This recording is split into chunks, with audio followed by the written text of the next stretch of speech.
I was always taught that part of the DNA of being Jewish was showing up for other Jewish people simply because they're Jewish.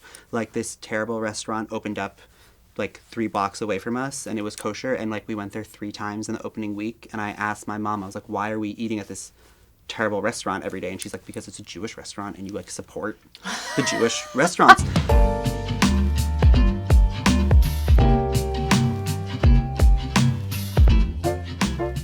Adam Eli, welcome to I Weigh. How are you? Thank you so much for having me. I'm so excited to be here. We are so excited to have you here. We've been a fan of you for a really long time over at I Weigh, and I think now with your book coming out, it is the perfect time to showcase you to our audience. Thank you. I agree, and thank you. Yeah. Will you tell me what your book is about? In fact, you have it right here. Sure. Yes, I do. This is my book. It's called The New Queer Conscience, and it basically attempts to use the structures of Judaism to reimagine the queer community. And so I argue in it that queer people anywhere are responsible for queer people everywhere, and I try to look at what has made the Jewish people successful, and I talk about the different ways that Jewish people have survived so many different types of oppression, and I try to take those tools and apply them to the queer community. I think this is fascinating. Thank you. Can I have that?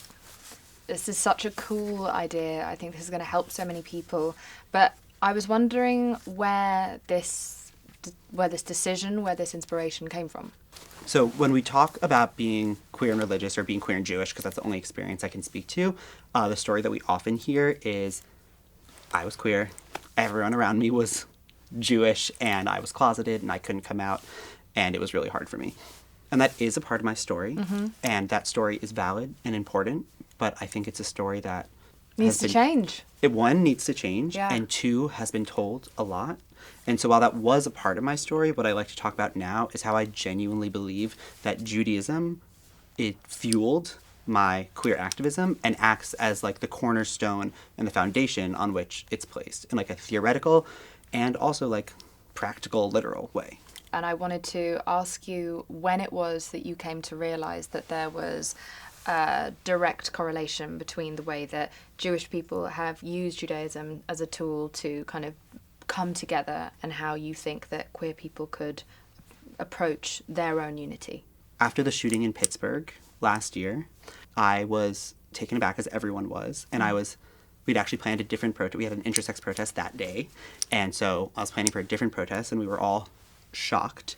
And it was Shabbos, it was the Sabbath, and like before the Sabbath had even ended, so a lot of people weren't even on their phones or online, huge amounts of money has been raised. People were going to Pittsburgh in droves, dropping off food. There was outcry from like every Jewish politician, celebrity ever, and there was a huge memorial rally in Union Square, and it felt like everyone was on the same page. An attack on one Jew is an attack on all Jews, period. And then, like 2 weeks later, there was a resurgence of a purge in Chechnya, of where the Chechen government is like openly kidnapping and killing its queer citizens. And we got news, very solid news, that was happening again. And within the queer community, there was not any real type of unified response that prompted action. And from the time of the Pittsburgh shootings until the resurgence in Chechnya, 3 Black trans women had been murdered. And again, as always, there was no type of uniformed response. So like here I am standing at the very firm intersection of both communities, and I'm seeing 2 different crises unfold, and I'm seeing a very, very different reaction. And it's not a criticism, it's a hope and a dream and like an outline for the future, that I believe that if queer people adopt the principle that queer people anywhere are responsible for queer people everywhere, we'll be able to, one, during the best of times, like shine like a beacon of hope and light and attract people to us, and during the worst of times it can act as a safety net. And that idea comes from the Talmud, which is a piece of like ancient Jewish scripture that says Kol Yisrael Avrim Zeh Bazeh, which means all of the Jewish people are responsible for each other. And I just took that directly and just like made it gay. I love that. I love that so much. I love this idea. There's something so It's sad that it's so revolutionary, but there's something so revolutionary about this idea, and it's something that hadn't even occurred to me until I'd heard you speak about it and I'd heard about this, and I think that it's such a fascinating approach. And so I also want to mention that you yourself, I hope it's okay that I'm bringing this up, were the victim of a hate crime September last year. Yes, this past September. Yeah, and I am I right in saying that when you were contacted about being able to discuss it, you redirected people who were reporting on it to the Black trans community, where they were more marginalised and less reported? Absolutely. And so basically I was attacked on the subway. I was wearing exactly what I'm wearing right now, like my pink kippah, and I did have like a patch on my butt that had a rainbow flag, and like this purse, which I don't think this is like such an offensive, like glaring outfit. To me. And also I don't even know if this would be like gender, I wouldn't even call this like non-binary. I think this is like pretty like male presenting. But the person realized, they were religious, and they realized that I was presenting as gay and Jewish, and they asked me to take my kippah off. And once I like figured out what was happening, I was like, I've spent so many years with people forcing me to put my kippah on, and like now that like I finally want to put it on, I'm not going to just like take it off. And can I ask if these people were themselves from within your community? They were definitely Jewish. Okay, so they were Jewish, and therefore they wanted you to take your kippah off because I couldn't be gay and Jewish. Yeah. And basically, so when people tried to talk to me about it, at first I was like, I'm not sure like what good that's going to do. And I wasn't sure. I videotaped the whole thing because that was just like my millennial instinct. And it went super viral. And I wasn't sure if I was going to post it because I was like, why am I putting this violence out there in the world? Like, I experienced it. It was not fun. Why does anyone else need to see it? And I realized because I want to show that, like, this is what a white male passing cis gay guy is getting. Like, can you possibly even imagine the scope of violence that trans and gender nonconforming people, and especially gender nonconforming people and trans people of color, are getting every single day? Like, that's the hate that I'm getting. Can you imagine what it's like for the other members of our community? And so when you were redirecting people to pay their attention to the trans and queer people of colour who were receiving violence, what was their response? So some of the response was good and some of it was bad. It was bad in what way? Well, the mayor tweeted at me, like, thank you, Adam, like, for your bravery. This is, like, how we New Yorkers deal with stat stuff. And I was like, no, maybe. So I tweeted back at him saying, thank you so much. Like, homophobia is one of the issues we have to work on, but like, in order to solve queerphobia, we have to work for our entire community. And so maybe if you're really dedicated to this cause, me, you, and Layleen Polanco's family can all meet up and speak together, because I know that you've been avoiding meeting with her family. Maybe we can use this as a time to do that. And Layleen Polanco is a Afro-Latinx woman who died in Rikers Island during Pride Month. It's like 10 miles away from the Stonewall Inn, and the mayor had been refusing to meet with the family. And there was radio silence, obviously. And so that was not good, but otherwise I think that it was good. Something that was really interesting that happened there, and it speaks to like the tremendous amount of privilege that cis people have over trans people. When I was speaking about how we should be listening to trans people and trans people of color, we should be reporting on those incidents instead of just this one. That, in effect, like, made me look good, and like I got a bunch of followers and I got a bunch of press around it. But when Black trans people talk about how they want people to listen to their stories and their stories of harassment, they're like, oh, you're loud and you're angry and aggressive. Yeah. And so we're literally saying the same exact thing, and I'm being praised with press and followers. It's the same thing when I talk about women and fat phobia, or anyone and fat phobia. People will listen to me, a slender woman, saying the same thing that they are saying, or that I said when I was a fat activist, when I was myself fat. No one listened to me. It's the craziest and most infuriating part of our culture that we only listen to the privilege, but then also at a certain point then cut off the privilege and say, no, you're virtue signaling, or you don't get to talk about this you don't get to talk about this community that you don't come from. So we find a way to silence the oppressed and then silence the privileged, that no one gets to have the conversation. And so I love that you are pushing that conversation through regardless. Totally. And it's all about like redirection and push like passing the mic on. And sharing. Yeah. Really, that's all it is.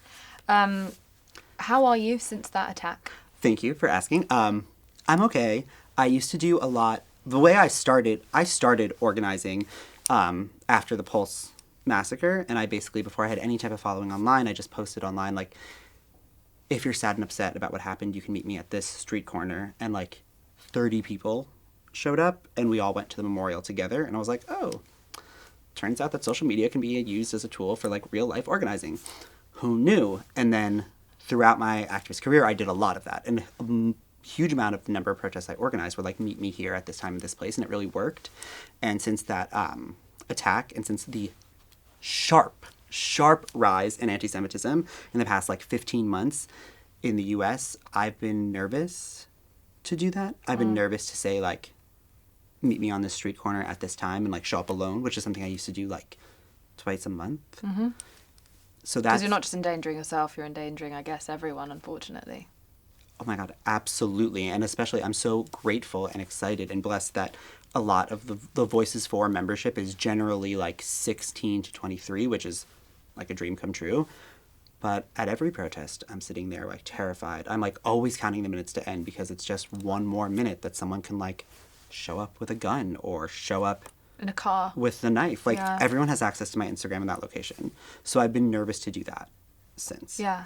So tell me about Voices for. Okay, so Voices for is an activist group. We now have 3 chapters, New York, London, and Berlin. Mm-hmm. And it was sometime in 2017, and the news about what was happening in Chechnya broke, which is that the Chechen government is, and still is, rounding up queer people and torturing them and beating them and putting them in holding cells, or what they were calling them at the time, concentration camps, and forcing them to out each other, and then murdering them or asking their families to murder them. And so my great-grandparents came from Russia because of the pogroms. The pogroms were a series of government-sanctioned anti-Semitic attacks. And my mother worked in the Soviet Jewry movement, fighting for the rights of Jewish people in the former Soviet Union to leave the Soviet Union. And so all of the pieces were just there in front of me. Like Russian affiliated state-sanctioned violence, concentration camps, because of people who they are. And I feel like this metal plate just rattled off in my head and was like, never again is now. Like, this is what I've been training for in Hebrew school, you know? And so I looked around for a direct call to action, and there was nothing. There were petitions being signed, and I don't think petition signing is the most effective way to deal with genocide. So I found a group of people that were working, that had experienced the violence directly, and I said, what can we do? And they said, we need attention and we need money. And I was like, well, me and a bunch of other white insta-gays in the city that I hang out with, we can definitely do that. We can get a bunch of attention and raise a bunch of money. So we demanded emergency visas, and we started at Stonewall and marched to Trump Tower. We did not get the visas, but we did have 700 people come out, and we raised a huge amount of money. And then the next week, we were having we had to organize that, and we had a debrief. And we were like, okay, I guess this is a group now. And, the first week we had 10 people, and then we made sure to post, create really cute Instagram assets to be next week, meet us here. And then we had 40, and then we had 100, etc. And now we have international chapters. That's amazing. And will you continue to expand that? Yeah, I really hope so. And at the time, I didn't, you said, when you were saying, now you know what iWay is. Mm-hmm. At the time, I did not know what Voices for was, but now I do. And it's a group of people that get together simply because they believe that if they're queer, that means they have an obligation to show up for other queer people. Mm-hmm. So whatever Voices for group is doing, as long as it's using their resources to leverage the voices of marginalized queer people, that's Voices. I also think, going back to Judaism and really any religion, that part of what you celebrate within any given religion is like what an honor it is to be Jewish or to be a Muslim or to be part of this community, to be chosen by this God or this, this source, whatever anyone would like to call it. I wish that queer people had that sense of not just like a lack of shame, but I love if we could get not only to a lack of shame, but beyond it to a point of glory and feeling special for being queer, for being almost like finding it to be like an inner beauty within you. I totally agree. Aren't we so special for being queer? Do you know what I mean? That's where I feel like we need to get to, and that's another part of, I think, the way that you're creating that intersection between Judaism and just religion and queerdom. I feel very seen. Thank you. Absolutely. And in my book, someone asked me, they were like, what do you want your readers to get out of your book? And I said that if you're queer, it means that you are a part of something greater than yourself, and that means that you're never alone. And I talk about like growing up all the time, like this famous person is Jewish. Like, do you know that like this many Jews like won the Nobel Peace Prize? And like sometimes my grandmother would just sit at the table and just like to herself be like, Jewish people have such brilliant minds, like going through the newspaper to herself. And no one ever said anything about being queer. And so I talk about queer history and queer erasure in the book. And I say that like in every single field, every prize, every sport, every career, every delegation, there is a piece of queer history, and that is yours to be proud of and grow strength from. And the amount of extraordinary things that queer people have accomplished in the face of such oppression is incredible. And that I just think being queer is like the coolest thing in the entire world. Did you always feel this way? No, not at all. And I had a really good friend who said, I was like, are we being too queer? And he just like snapped his head back and he was like, there's no such thing as being too queer. And I was just like, okay, like, great. And so I just made What did too queer mean for you? Like we were just being like sort of flamboyant at like a family gathering. Okay. And he was like, there's no such thing. And I was like, okay, adopting that. And so I just made a decision at some point that I did not feel like being gay was the best thing that ever happened to me, but I just started acting as though I did feel that way. Until it was true. Caught on. You've faked it till you made it. And then that's so the same. Cool. And I hated being Jewish. I hated being Jewish. Why? Because of society? So I hated being Jewish for two reasons. The first is that I had a severe learning disability and I couldn't learn to read English until I was in 4th grade. And by the time I had learned to read English, everyone else was learning how to read Hebrew. So I'm like 12, 13 years old and I haven't caught up. So I'm forced to go into these these like classes where I was like put with like the younger kids because I couldn't read Hebrew, and like it was just really holding me back. And then as I'm trying to read Hebrew, which was such a struggle because I could barely get it together to read English, I hit puberty and realized. And now you wrote a fucking book. Go on. And I realized I hit puberty at like the same time, and I realized that what was the Jewish world that I was in was not allowing me to be gay, and I was like, well, screw this, I'm not learning how to read Hebrew. And so I really, really, throughout high school and college, felt like being gay and Jewish was like, pun intended, my cross to bear. Like, it was the worst thing that could have happened to me. And when I went to college, I had a kind of spiritual moment where I was like, Adam Eli Werner, I am no longer Jewish. I would not wear a kippah. I did not go to Jewish holidays. I did not go to the Hillel, like the Jewish community center at my school, once. When people asked me if I was Jewish, because like obviously I'd be like, no, I'm Greek, which did not work. And like I did that for a while, and it slowly changed. And so sometimes when I talk about being queer and Jewish, I'll have queer Jewish people be like, I hate being queer and Jewish, and like I don't want to talk about it. And I'll be like, absolutely, like no problem. I totally feel that. If you ever change your mind, like the gays and the Jews aren't going anywhere, so like call us. I love that. Oh, I've loved getting to sit down and talk to you. This has been incredible. This has been really fun. The new Queer Conscience comes out June 2nd. June 2nd, yay.